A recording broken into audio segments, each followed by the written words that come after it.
उत्तराखंड के एक छोटे से गांव में एक पुराना हवेली था।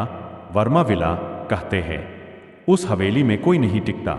जो भी वहां रहा या तो गायब हो गया या पागल हो गया। रवि, एक शहर का युवक जिसे भूत प्रेत पर बिल्कुल विश्वास नहीं था, रिसर्च के सिलसिले में गांव आया। उसने तय किया कि वह उसी हवेली में रुकेगा और साबित करेगा कि ये सब अंधविश्वास है। गांव वालों ने बहुत मना किया, पर रवि अड़ गया। हवेली सुनसान थी, दीवारें काली हो चुकी थीं और हर कोने से सड़ांध आ रही थी। खिड़कियां टूटी हुई और दरवाजे खुद ब खुद चरचराते थे। रात होते ही अजीब घटनाएं शुरू हुई। पहली रात, आधी रात को रवि की नींद खुली तो देखा कि सामने वाली दीवार पर एक परछाई चल रही है।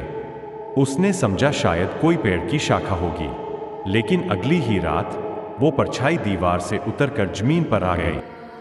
रवि ने डरते हुए कौन है? कोई जवाब नहीं आया। परछाई बस धीरे धीरे उसकी ओर बढ़ती रही। जब वो करीब आई, रवि को महसूस हुआ कि उसकी सांसें तेज हो रही है। शरीर पसीने से तर हो गया है, पर वो हिल नहीं पा रहा। अब सिर्फ परछाई और अंधेरा था।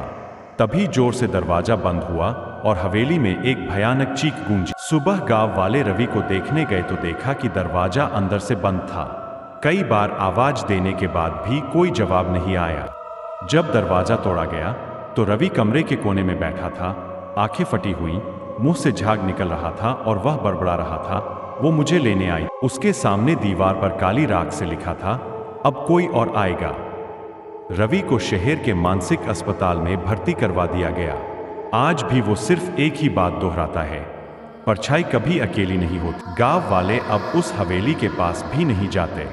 हर पूर्णिमा की रात वहां से चीखें सुनाई देती है और कहते हैं, अगर किसी ने उस हवेली की दीवारों पर बनी परछाई को देख लिया तो वह कभी लौटकर नहीं आता।